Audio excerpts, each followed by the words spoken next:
Olá pessoal, boa noite. Sejam todos bem-vindos. Hoje é quinta-feira e nós vamos fazer uma live aqui no Instagram sobre assuntos muito bons, assuntos transcendentes que fazem parte da nossa vida para a gente aprender um pouquinho mais. Sejam todos bem-vindos, fiquem com a gente que tem muita coisa boa nessa noite pra gente. Hoje nós vamos conversar sobre Espiritismo. Vamos só esperar o pessoal entrar aqui. Eu tô vendo que o Stefânio já entrou, nosso convidado, e ele que vai conversar um pouquinho sobre essa doutrina tão consoladora e tão interessante. A gente vai aprender bastante nessa noite, tá? Fica um pouquinho com a gente que tem muita coisa boa pra gente hoje à noite.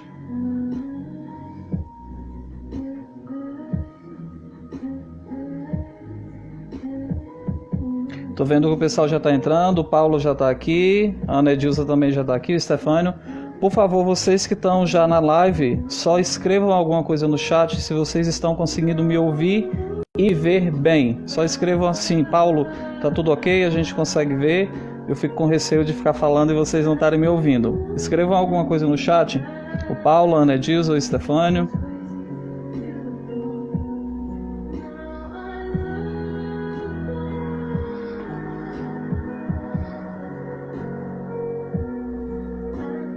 Ótimo. O Stefânio e a Edilza já disseram aqui que estão conseguindo nos ouvir e nos ver bem. Boa noite, meu povo. Sejam bem-vindos. Estamos ao vivo no Instagram, nessa noite de quinta-feira, para conversarmos um pouquinho sobre Espiritismo. Você já ouviu falar? Todo mundo já ouviu falar sobre Espiritismo, não é? É uma doutrina muito consoladora, uma filosofia de vida que tem ramificações aí no mundo inteiro. E a gente vai conversar um pouquinho hoje com o meu amigo querido Stefânio Lima, que é espírita e vai explicar um pouquinho sobre essa doutrina pra gente, tá? Vou deixar uma trilhazinha sonora aqui pra gente conversar um pouquinho, tomara que não atrapalhe a nossa comunicação. Então, meu povo, como é que vocês estão? Tudo bem por aí? Tá todo mundo em casa, todo mundo se cuidando? Tem ninguém adoecendo não, né? Espero que não. Deixa eu começar com os recados iniciais, tá? Porque a gente tem muito assunto para conversar com o Stefânio e o tempo é sempre muito corrido, tá? Acredito que todos aqueles que estão aqui sejam sabedores que eu recentemente lancei um livro chamado Meu Irmão e Eu. Para minha surpresa, o livro tem se mantido no ranking dos livros mais lidos e vendidos da Amazon. É um livro erótico que tem uma essência psicológica muito forte e uma natureza sexual muito agressiva. Ele é resultado de 10 anos de pesquisa e 4 anos de escrita. O livro está disponível na Amazon desde o dia 8 de agosto. Ele tem 350 páginas, 120 mil palavras e está sendo vendido por R$ 9,90. É um trabalho bem bacana, que tem uma mensagem bem legal, e eu convido todos aqueles que estão aqui conosco a adquirirem esse material. Você consegue pagar diretamente na Amazon quando você faz uma conta através do seu cartão de crédito, débito, ou então através de boleto. Vou dar essa informação para o pessoal que está me perguntando: Paulo, consigo pagar o livro através de boleto? Sim, a Amazon dá a possibilidade de você gerar um boleto no valor de R$ 9,90 sem custos. Você paga esse boleto através dos aplicativos de pagamento ou então nas lotéricas, e aí logo em seguida o material é disponibilizado para você. Paulo, é livro físico? Não, é um e-book, é um livro eletrônico que você vai ler num aplicativo chamado Kindle ou então na nuvem que você ganha quando faz uma conta na Amazon. Eu preciso dizer a vocês que, para minha surpresa, em uma semana de publicação, o livro Meu Irmão e Eu, ele chegou a atingir 2.642 leitores. E foi uma surpresa muito grande, porque a gente não esperava essa repercussão toda. Eu tenho recebido várias mensagens de pessoas através das redes sociais, parabenizando, gostando, se identificando com a história, tá? E aviso também que em breve eu estarei disponibilizando aqui no meu Instagram uma gravação com uma roda de conversa entre eu e alguns leitores. Então, algumas pessoas que leram o livro Meu Irmão e Eu já entraram em contato comigo e a gente vai fazer uma roda de conversa que será gravada através do Google Meet. E depois eu vou editar e vou publicar aqui para que vocês possam acompanhar. É uma forma também de eu interagir com as pessoas que sempre têm dúvidas, querem saber como foi o processo criativo, que querem dizer o que acharam sobre a história. Então a gente vai disponibilizar esse material em breve para vocês. Gente, a gente vai conversar hoje sobre espiritismo. O nosso convidado de hoje é Estefânio Lima, meu amigo querido, tanto ele quanto a mulher dele, tá? Por sinal, Anedilza, eu ainda não recebi o convite, mas estou aceitando o convite para visitar a praia de Capuí, porque o Stefano me mandou um vídeo hoje, a coisa mais linda do mar, sabe? O local onde ele estava era muito bonita, muito bonito, e assim, nossa, eu adoro praia, né? Então, por favor, me convidem que eu vou visitar vocês aí em breve. A gente vai conversar sobre o espiritismo. Stefânio Lima, ele é, além de ser meu amigo, uma pessoa muito querida que fez parte da minha vida em um determinado momento, quando eu ainda morava no Ceará, onde nós dois trabalhamos juntos em pastoral na Igreja Católica. Tá? É uma pessoa que eu tenho um profundo carinho e um profundo respeito pelo profissionalismo que ele sempre exerceu. Eu tive o prazer de conviver com o Stefânio em um determinado momento, onde nós trabalhávamos juntos na pastoral da Igreja Católica. Ele era coordenador pastoral e eu era agente de pastoral de Mapuá. E a gente tinha sempre um contato e uma parceria muito boa. Stefânio, ele é graduado e habilitado como professor de História e Geografia, é especialista em gestão e coordenação escolar e atualmente exerce o trabalho de auxiliar de gestão no setor do RH da Prefeitura de Icapuí, no Ceará, além de ser meu amigo querido. E hoje vai conversar conosco sobre espiritismo. Devidamente apresentado, eu já vou chamá-lo, porque a gente tem muito assunto para conversar, e o papo com ele é sempre muito bom, e a gente tem muita coisinha, tá? Hoje a gente vai conversar sobre o que é espiritismo, a gente vai conversar sobre onde nasceu, a gente vai falar sobre os contrastes do espiritismo com doutrinas cristãs e religiões de matriz africana, a gente vai falar sobre Allan Kardec, a gente vai falar sobre muita coisa boa, tá? Então você que está nos acompanhando, fica com a gente, convida os seus amigos para participar dessa live super legal e super gostosa. Paulo, como é que eu faço para convidar os meus amigos? É simples. As configurações de privacidade dessa live estão abertas. Você pode convidar os seus amigos clicando nessa flechinha do Instagram e aí vai abrir um campo onde você tem a possibilidade de enviar esse link direto para os seus amigos. Convido os seus amigos para que eles participem conosco. E informo também que todas as minhas lives ficam salvas no meu Instagram e é possível as pessoas assistirem depois. Tá bom? Eu já vou chamar o Stefânio, porque ele está aqui presente. E todos vocês que estão na sala, por favor, fiquem à vontade para contribuírem, fazendo comentários, perguntas. A gente vai estar sempre de olho nos comentários das pessoas que estão aqui na sala conosco. Já vou chamar o Stefânio aqui, aí ele só aceita aí. E rapidinho a gente começa a conversar.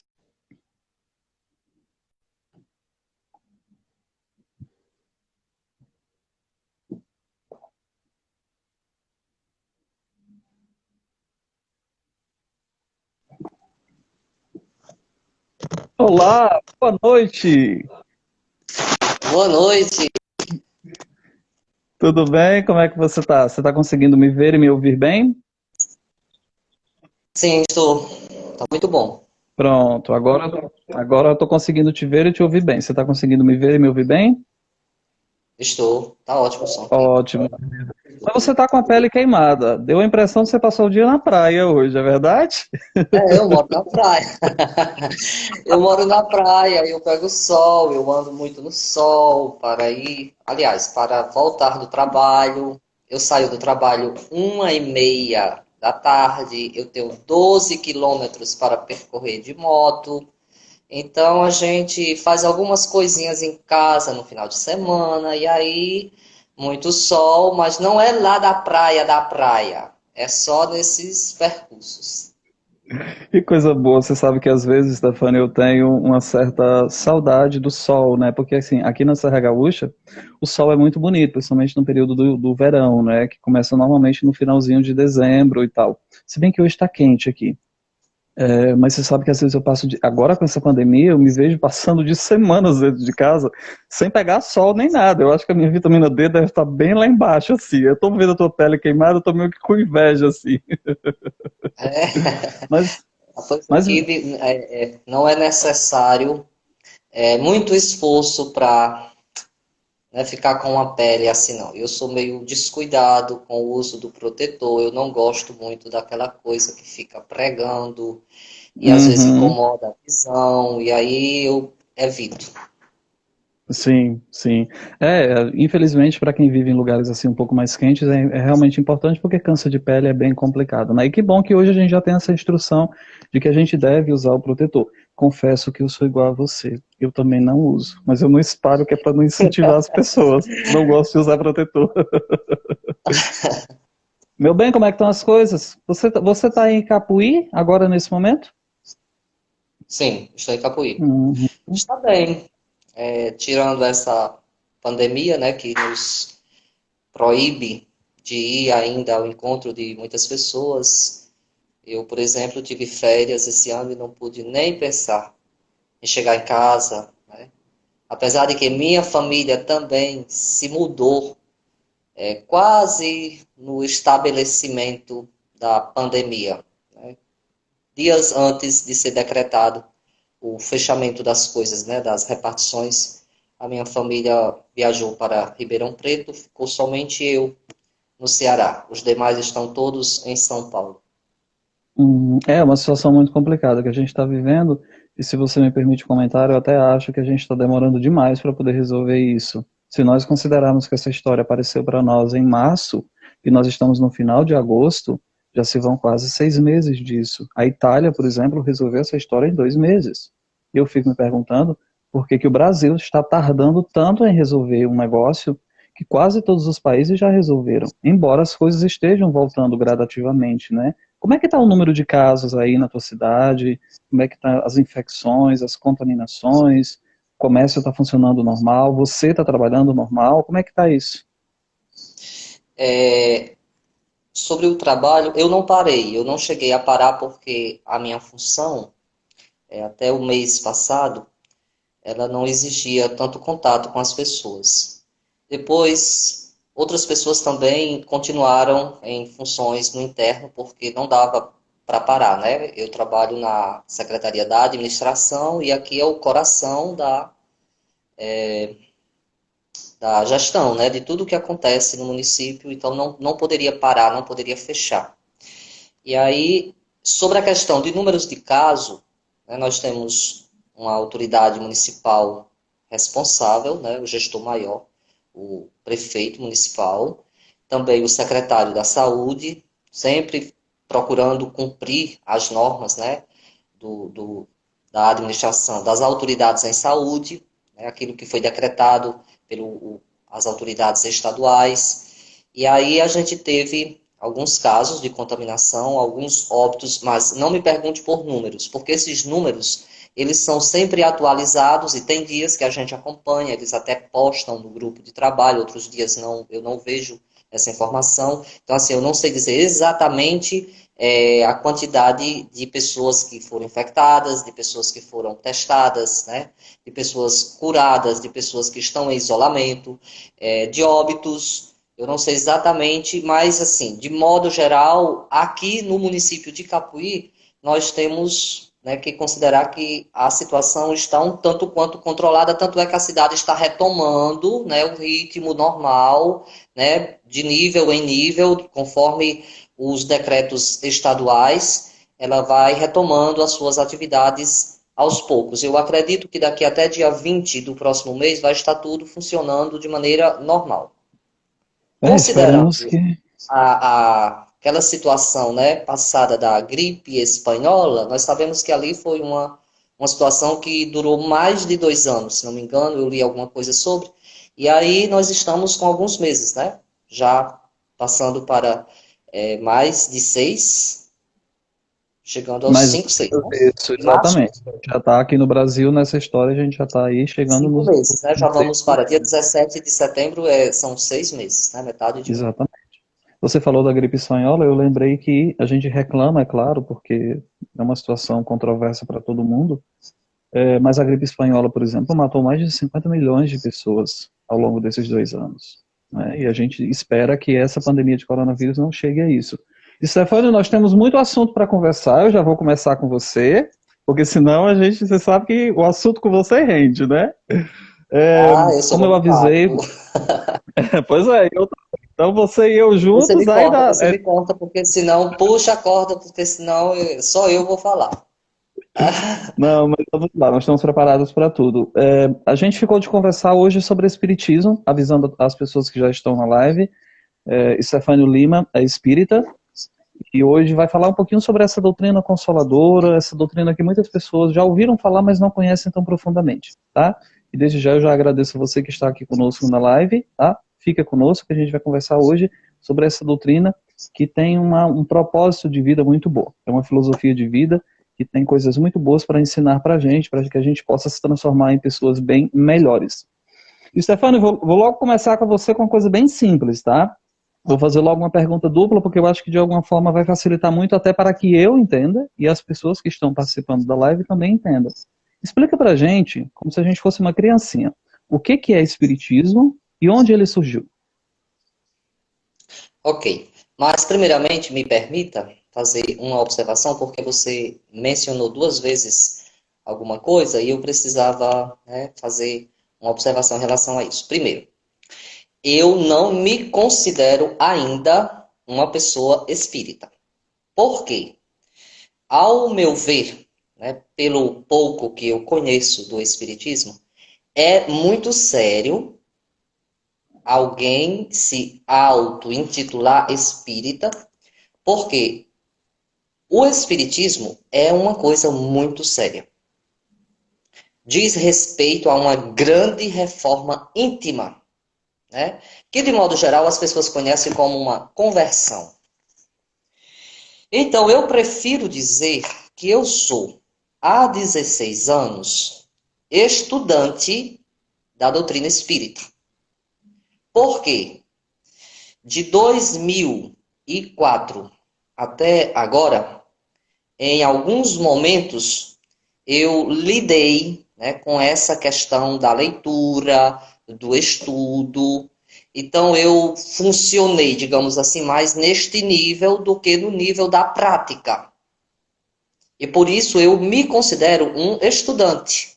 Eu fazia certas leituras, encostava, deixava essas leituras um pouco de lado, retomava depois, sendo que do ano passado, né, até agora, elas foram bem mais constantes, elas foram bem mais profundas, bem mais além do que aquilo que eu fazia antes, até mesmo por causa da minha vivência como católico dentro da Igreja Católica, uma instituição com a qual eu tenho assim um namoro, né, da vida toda, uma relação da vida toda, e por quem eu prezo, a quem eu respeito, a quem eu estimo e considero muito.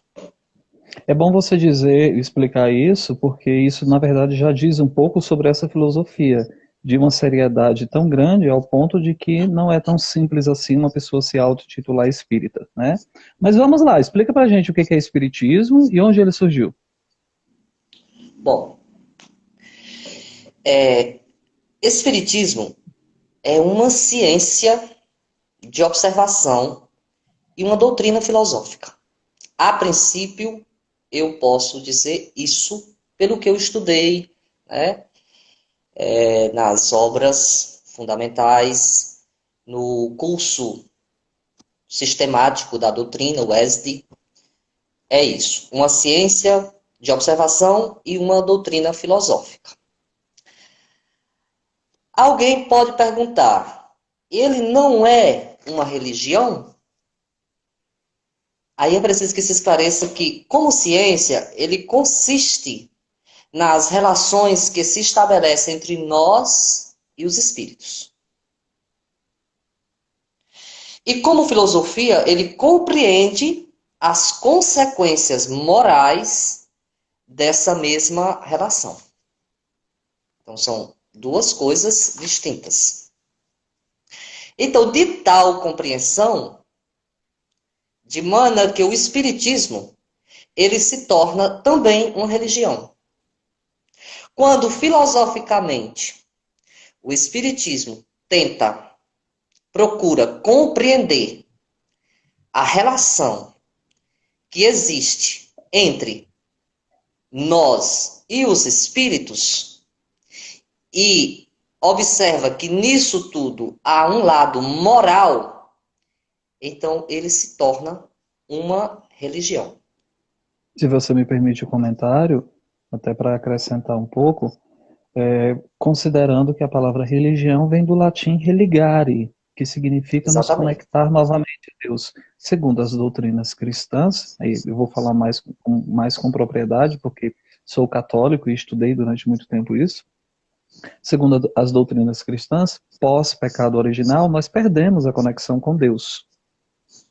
E a religião entra justamente para nos conectar novamente a Deus. Se o Espiritismo, de alguma forma, tem a capacidade de fazer com que nós nos comuniquemos com esses espíritos, com este mundo espiritual que existe, então por que não pode ser considerado uma religião dentro de um ponto de vista filosófico?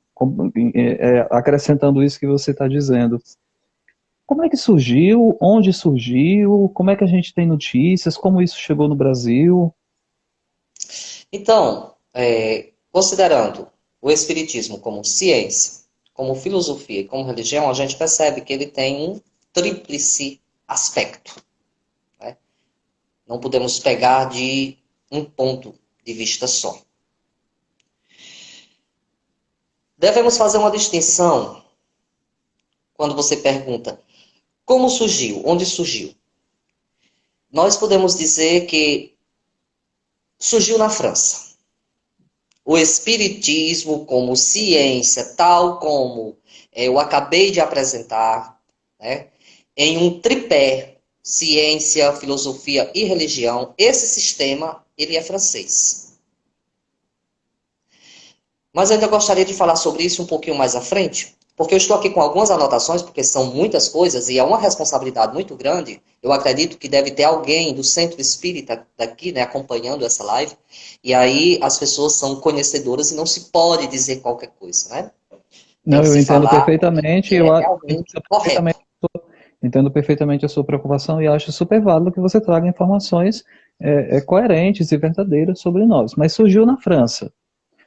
Considerando a questão filosófica, nós, né, precisamos primeiro compreender a questão da fé.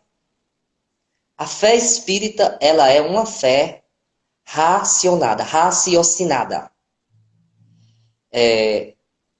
Para o espiritismo, fé verdadeira, somente aquela que a razão face a face em qualquer época da humanidade. Não tem essa coisa do mistério, eu acredito porque é uma tradição, porque alguém me ensinou. Não. Eu creio naquilo que cientificamente eu posso comprovar e filosoficamente eu posso compreender. Então, a fé que busca a razão. E aí nós fazemos a diferença, nós percebemos quando estudamos que é diferente, por exemplo, o espiritismo no contexto em que ele surgiu, no contexto sociopolítico e econômico e religioso, né, francês, para o contexto em que ele, quando vem chegar no Brasil, né, a religiosidade do nosso povo, a cultura religiosa do nosso povo, o que é que isso, né, se transforma aqui. Porque na França, a gente percebe que o espiritismo, ele foi mais visto como ciência e como filosofia. E das duas demandava a questão religiosa, né, o aspecto moral da coisa. Aqui no Brasil, nós percebemos o inverso. A gente compreende que ele é ciência e filosofia, mas a gente busca muito mais o aspecto religioso, né? A prática religiosa. Porque, no fundo, tudo vai se resumir em uma palavra só: caridade. Isso. E é A uma coisa que caridade. é uma coisa que a gente vai conversar, porque a gente tem muitos assuntos, né? De como o espiritismo tem essa filosofia da caridade dentro do espiritismo, ela é quase que essencial para a prática espírita. Eu tenho o prazer de ter alguns amigos e amigas que são espíritas, que até me disseram que iriam participar, assistir essa live, agora ou em um outro momento, e a gente percebe de como isso é extremamente importante para eles. São pessoas muito solícitas, são pessoas que estão sempre disponíveis para ajudar, são pessoas que põem a caridade como prioridade na sua vida. Então você fala de um assunto muito importante, né? Deixa eu aproveitar que você está falando um pouquinho sobre isso, eu já vou emendar um pouquinho sobre esses pontos principais. Você discorreu um pouquinho, mas explica para a gente alguns pontos principais da doutrina espírita, coisas que você considera extremamente importantes.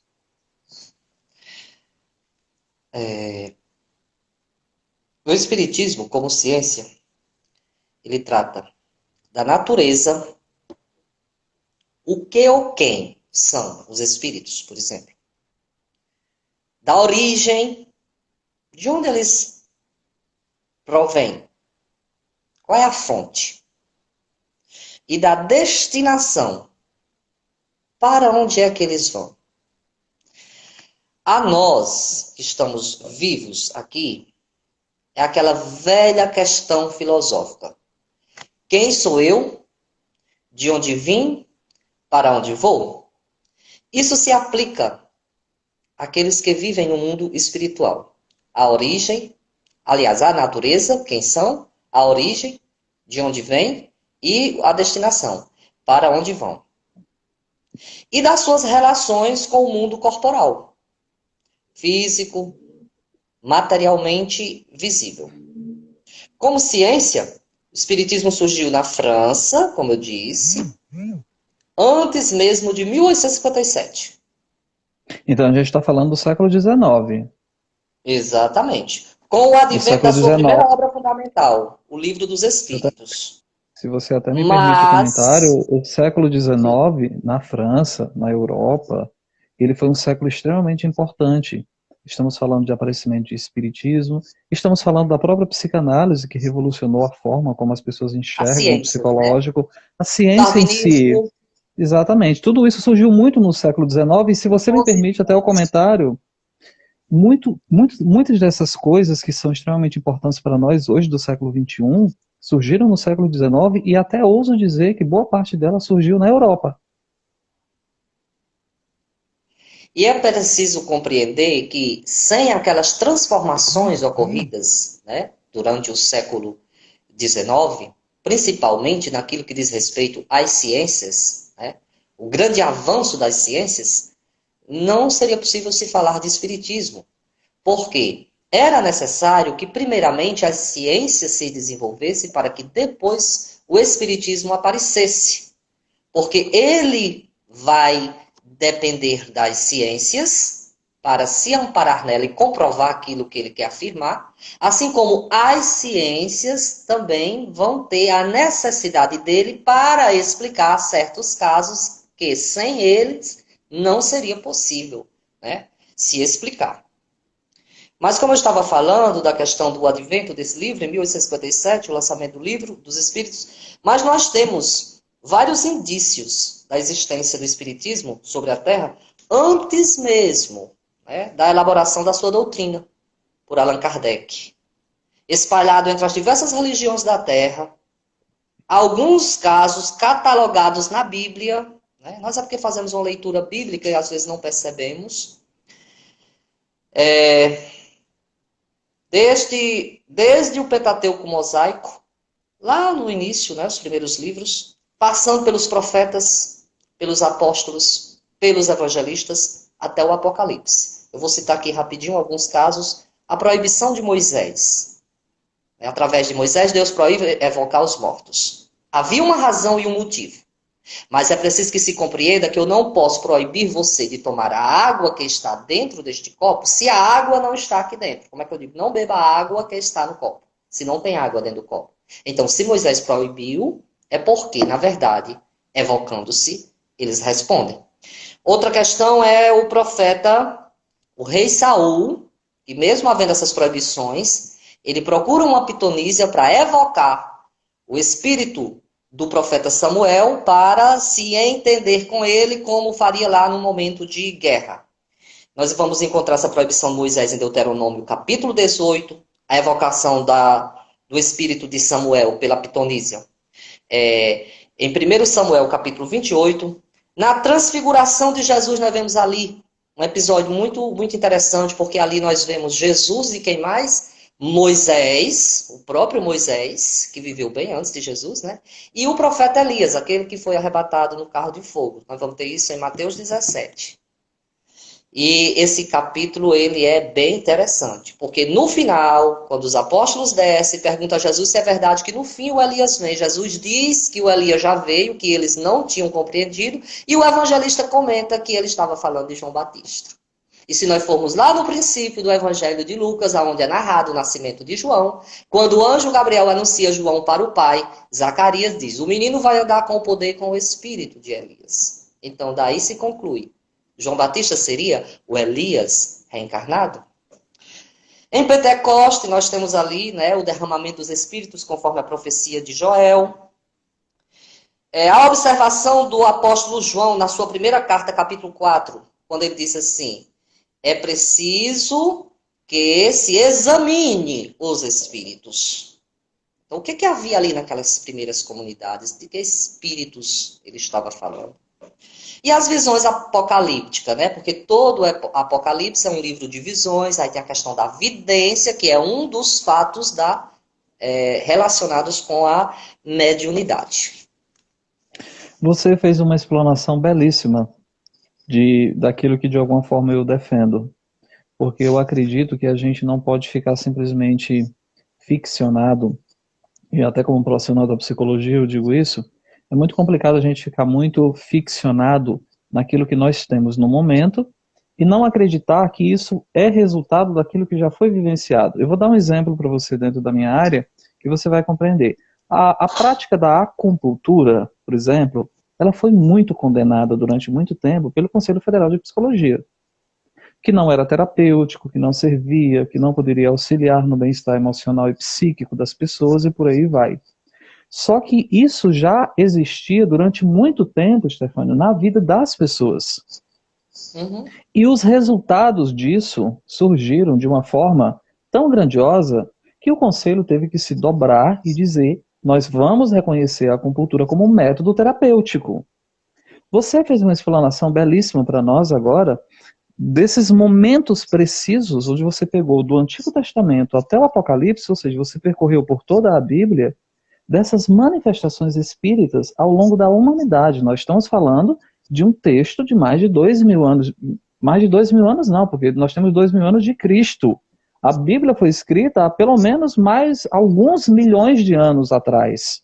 Então nós temos um texto muito forte, onde comprova, segundo a doutrina espírita, essas manifestações daquilo que aconteceram. Mas isso desemboca aonde? No século XIX, com o surgimento onde alguém de alguma forma, organiza isso e diz, vamos começar a trabalhar dessa forma, porque isso já existe na nossa vida há muito tempo. Eu estou correto em pensar assim ou estou errado?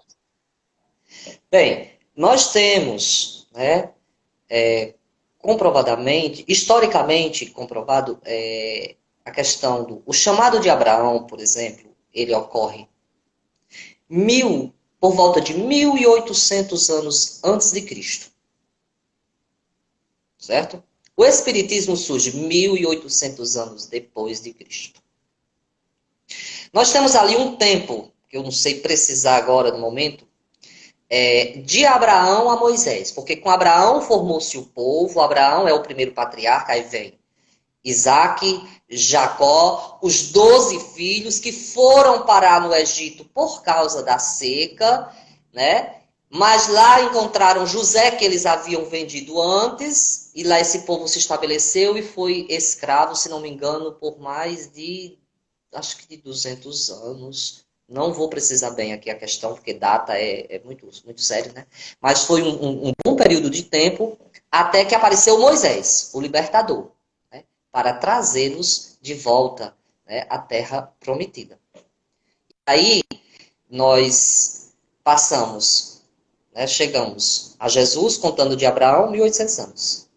1.800 anos depois é que vai haver, né, essa grande manifestação, digamos assim, dos espíritos por toda a Terra. E aí vem a questão da codificação. Mas eu gostaria de frisar que quando nós mencionamos essas passagens lá do Antigo Testamento, nós não podemos compreender que ali era o espiritismo que nós temos hoje. Digamos que fosse como um ensaio daquilo que viria a ser o espiritismo. Porque a palavra espiritismo, ela só aparece no século XIX. É uma palavra nova, espiritismo, espiritista, espírita. Estas palavras são palavras novas, criadas pelo codificador da doutrina, porque os dicionários da época não registravam esses verbetes. Os dicionários da época tinham o espiritualismo para distinguir do materialismo. Materialismo eram todas as pessoas que acreditavam somente na matéria, que não acreditavam em nada além da matéria, materialista. E espiritualista eram aqueles que criam que além da matéria havia também alguma coisa, o espírito. Então, era assim que os dicionários tratavam. Espiritualismo. E aí é por isso que é preciso fazer nessa distinção, porque as pessoas terminam misturando tudo. Aí, as religiões de matriz indígena, né, são espíritas, a Umbanda, o Candomblé, que são religiões de matriz africana, são espíritas, quando, na verdade, essas religiões são muito mais antigas, anteriores ao próprio termo espírita, espiritismo, assim como essas passagens bíblicas que eu relacionei, que não pode ser dito que ali era um espiritismo. Também não está certo dizer espiritismo kardecista. Não, só há um espiritismo. E esse espiritismo não precisa ser chamado de kardecista, porque quem codificou esta doutrina, que recebeu por ele mesmo o nome de doutrina espírita, foi Allan Kardec. É Compreendido? bom você explicar para compreendido. Achei fantástica a sua explanação. É bom você explicar para a gente, porque muitas pessoas que assistem, com certeza não são espírita, ou até mesmo são, e é sempre bom a gente aprender um pouquinho mais. Deixa eu te perguntar uma coisa. Você sabe que eu particularmente tenho uma certa curiosidade a nível de estudo, porque dentro da psicologia a gente vê muitas coisas parecidas com isso, que não é a mesma coisa. Mas eu queria que você discorresse um pouquinho sobre fenômenos mediúnicos. O que eles são, quando eles apareceram. E você falou um pouquinho sobre a codificação da doutrina, que a gente vai falar talvez um pouquinho mais quando a gente discorrer sobre Allan Kardec. Mas explica pra gente o que são esses fenômenos mediúnicos, onde eles surgiram, como é que eles acontecem. São todos os espíritas que realmente conseguem gozar desse fenômeno, que recebem esses espíritos, que incorporam. Eu não sei nem se as palavras corretas são essas, porque eu sou ignorante no assunto e estou aqui para aprender com você. Mas explica para a gente um pouquinho sobre esses fenômenos mediúnicos.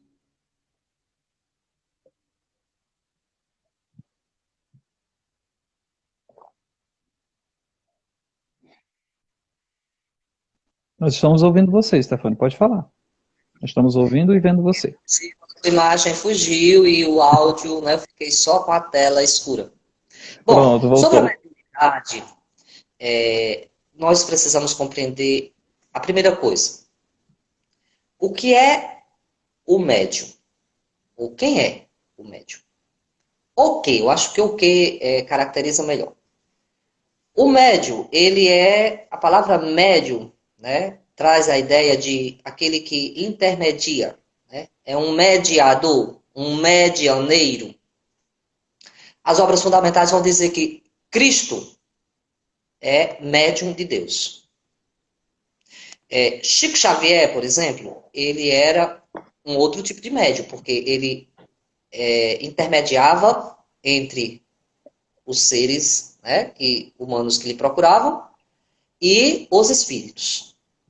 Então, a mediunidade, ela é considerada um fenômeno orgânico. De modo que há um pouco dela em cada um de nós. Existem pessoas sensitivas, pessoas que sonham, outros que dizem ter visões, né? Outros que escutam. E isso se manifesta de várias maneiras. Então, é isso que a doutrina espírita vai chamar de mediunidade. E, inclusive, tem uma das obras fundamentais, é exatamente o Livro dos Médiuns, que foi o segundo livro é codificado, que é para que se estude o que é a mediunidade e como proceder, porque ela é uma coisa muito séria. É uma responsabilidade muito grande. Ela não pertence a ninguém. Ela é algo, né, que nós temos e podemos desenvolver em nós, mas também podemos perdê-la a qualquer momento. É uma capacidade muito mais orgânica, mas que deve ser bem usada, não deve ser usada a troco, né, de barganhas. O princípio é de graça recebeste, de graça dai. Não se pode estar cobrando, né, por ela. E também se combate muito a ideia de que ela é um dom. Porque quando nós falamos de dom, nós falamos de privilégio. E segundo a fé espírita, Deus não privilegia ninguém, nem a Virgem Maria. Porque tem-se aquela ideia de que ela foi, né, a mulher escolhida. Sim, escolhida até de certo modo, né, dentro de um contexto, de uma realidade, de uma necessidade divina, ela se colocou a serviço, tinha condição espiritual para isso, mas não que Deus a fez especial, como se, né, propaga, como se acredita, de acordo com a crença católica, por exemplo. Mas aqui não estou querendo fazer uma crítica, né, a quem tem a sua fé católica e crer nisso. Apenas mostrando que para o Espiritismo não existem esses privilégios, de modo que a mediunidade não é um dom. Ela é muito mais uma capacidade orgânica que cada um de nós temos e podemos desenvolver. Você falava de Chico Xavier, e é óbvio que todo espírita, principalmente brasileiro, passou um pouco pela vida de Chico Xavier e conheceu um pouco, há até filmes que retratam um pouco da vida dele. Eu não me recordo bem, mas em um determinado momento, acho que assisti um filme chamado As Mães de Chico Xavier, ou alguma coisa mais ou menos com esse título, né? Que É, expressava muito bem esse consolo, né? Esse acalento que a própria doutrina falava, né? Paulo, quando nós compreendemos a vida de, do ponto de vista de uma existência só, faz muito sentido essa questão da mãe aqui na Terra, da mãe Maria Santíssima no céu. Mas quando nós temos uma visão, né, como o Espiritismo ensina, de que as almas nascem, morrem, renascem, vivem de novo. Então, quantas vidas eu já tive? Quantas vidas eu terei? Em cada uma delas, eu vou ter sempre uma mãe.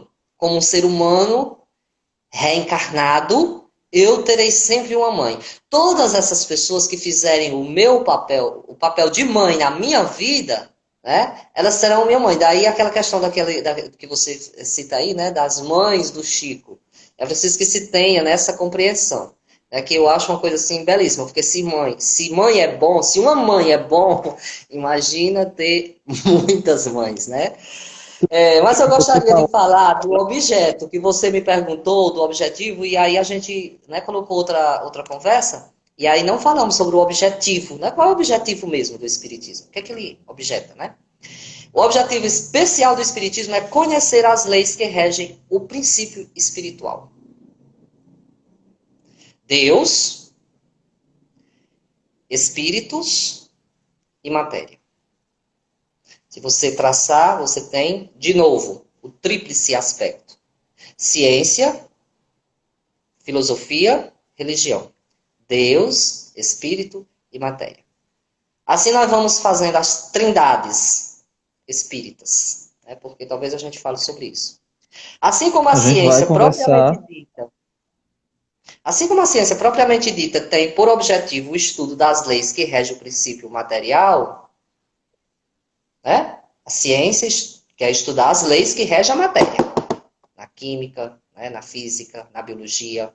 Né? Nós temos nessas ciências, né, um esforço para compreender como é a atuação, né? O que é ali, o que é que rege aquilo ali, aquelas mutações, as transformações, né? As reações. Então, o Espiritismo, ele quer conhecer as leis que regem o outro princípio. Porque são dois princípios. o princípio material e o princípio espiritual. São dois princípios, duas forças, sendo que o princípio espiritual, ele reage incessantemente sobre a matéria e reciprocamente. A matéria lhe fere, né, os sentidos. Sem um, não se conhece completamente o outro. A ciência sem o espiritismo não pode deixar explicar certos fenômenos. E o espiritismo precisa do apoio da ciência para comprovar o que ele afirma. O estudo das leis da matéria tinha que preceder o da espiritualidade. Eu vou explicar bem direitinho isso aqui. Nós já falamos sobre a questão, né, do século XIX, ter sido aquele século daquele grande alvoroço, reboliço, né, principalmente na Europa, Revolução Industrial. Daí vem uma gama de coisas, né, de tecnologia que começa a partir dali, né, até chegar nas de ponta que nós estamos utilizando hoje. E as outras descobertas, né? O livro A Origem das Espécies, né? Aí nós temos o positivismo de Comete, né? Nós temos tantas outras pessoas, a própria psicanálise de Freud. Nós temos Nietzsche, né, com as suas desilusões, e tantos outros nomes. Então, nas artes, nas ciências, né? Porque a matéria fere primeiro os sentidos. Então, antes da ciência, o espiritismo teria sido como um aborto. Se não tivesse aparecido primeiro as ciências se desenvolvido, para depois o espiritismo chegar de mansinho, né? Ele, se tivesse surgido primeiro, ele teria sido como que abortado. Eu fico assim encantado com as explicações que você dá e a profundidade com que você se dedica a essa doutrina. Realmente assim é um bálsamo até para que eu também aprenda, porque assim, como católico, eu sempre estudei as outras religiões dentro de um ponto de vista católico e sempre dentro da exegese, né, que é o estudo bíblico, né, às vezes sempre tratando de assuntos controversos, a gente vai falar um pouquinho daqui a pouco também, sempre tratando de assuntos controversos sobre esses contrastes que de alguma forma existem entre o cristianismo e várias outras religiões ou filosofias, né. Estefânio, que coisa boa, né? Você que está chegando agora, eu estou vendo que o André está aqui conosco, deixa eu dar uma olhadinha aqui nos comentários, o Bruno, a Jassoneide, Gilberto, o Edivaldo, o Elton também está aqui, o Júnior, o Percival, gente, que coisa boa, sejam bem-vindos, a gente está conversando Percival, hoje, né? o Percival está aqui. O Percival é meu irmão. Que coisa boa, seja bem-vindo, Percival. Ele é Estefânio, você presbiteriano, sabe... Percival, viu? Olha, que bom, então nós estamos numa live ecumênica. O Percival é presbiteriano. Estefânio, eu sei que você está lendo o meu livro, Meu Irmão e Eu, né? E você disse que queria me fazer uma perguntinha no final desse primeiro momento, para que as pessoas também possam conhecer um pouquinho esse trabalho. O que você tem de bom para gente? Cara, eu vou... Bom, como estudante da doutrina espírita, eu não posso estar enrolando a boa fé das pessoas, principalmente a de quem me convida para uma live, né, gostosa como essa. Eu já lhe expliquei, eu vi as mídias, né, o material que você me mandou e tudo, Deixa eu só explicar, e eu já deveria ter comprado. A questão não é financeira, porque é um valor que eu acredito assim, eu considero muito simbólico, né, porque é lá pelo aplicativo, né? Sim. Mas é porque eu tenho muita dificuldade para fazer, como lhe expliquei, a leitura, né, na tela. O Stefano, E deixa eu aí só explicar um pouquinho, Stefano, só um assim, mas minutinho. eu Deixa eu só devo explicar. fazer, mesmo antes de você lançá-lo de modo, né, no papel, eu preciso fazer. Mas assim, o que nós já falamos, pude ver, é uma obra, né, bastante interessante e que tem uma lição. Quantos irmãos estavam em tua volta, né? Quando tu estavas a pensar, a registrar, né? A esquematizar as ideias, né? Para poder transformá-las em frases, né? Quantos estavam ali agindo naquele momento na tua mente, né? Aí aqui é psiquiatria com psicologia pura, né? A influência, né, do mundo espiritual à tua volta, né, para que um material como esse viesse até as mãos, né, chegasse às mãos do leitor. E eu fiquei muito feliz aí quando você anunciou, né, como é que está a questão das vendas, a procura, a leitura. E eu acredito que essa obra, ela ainda vai se tornar, né, mais procurada e você ainda vai ser um escritor muito célebre por causa dessa saga, né? Porque eu já estou aqui sabendo que você já está querendo escrever o segundo. A pandemia te Não, fez bem. na verdade eu já te anunciei, sim, aproveitando que a gente já tá quase no finalzinho, tem só 2 minutinhos, eu já aproveito assim. O Stefano me disse, gente, que ele tem dificuldade para ler em aplicativo. Ele disse, eu vou tentar ler, mas se eu não ler, eu vou esperar se lançar em papel para poder continuar. Eu disse, beleza, o importante é que você leia. Mas Sim, aí do dia da Stefano, nossa conversa, do realmente. dia da nossa conversa até hoje, foi assim, um tempo muito curto para que eu já tivesse lido, né, na tela. Aí é que não dava mesmo. Se tivesse sido mais um pouquinho de tempo, talvez. Mas eu vou procurar comprar para, pelo menos para Sim. já uma olhada em algumas coisas, imprimo, não sei. Eu vou dar o jeito. Você sabe que num determinado momento eu estou pensando seriamente até mesmo em escrever o que aconteceu comigo enquanto eu estava escrevendo esse livro. Eu realmente vou escrever o segundo livro, porque a gente vai conversar um pouquinho lá na frente sobre isso, em outro momento talvez, porque eu sinto a necessidade de contar a história toda. E além disso, porque tem muita gente me pedindo para continuar escrevendo essa história, porque muita gente se identificou, a história tem uma mensagem muito boa, inclusive de denúncia, né? Então eu quase estou me sentindo obrigado a fazer isso. Mas o segundo livro está sendo escrito, isso é fato. Eu estou escrevendo o segundo livro e a gente vai conversar um pouquinho sobre ele na segunda live. Estefânio, você sabe que a gente precisa encerrar, assim como estava programado, eu preciso anunciar para vocês que Sim, Estefânio e eu com faremos a certeza. continuação dessa live em uma segunda live, tá? Porque são muitos assuntos, a gente preparou 2 lives, então eu convido você a ficar com a gente. Estefânio vai tomar uma aguinha, a gente Olha, vai dar 10 minutinhos só e logo em lembrando que seguida quando a gente vai voltar novamente com a live e aí a gente vai conversar sobre Allan Kardec, vai falar sobre a Igreja Católica, a gente vai falar sobre as religiões de matriz africana, tem muita coisa boa.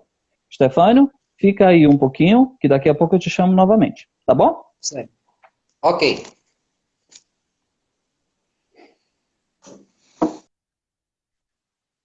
Encerrei aqui com o Stefânio, a gente volta já.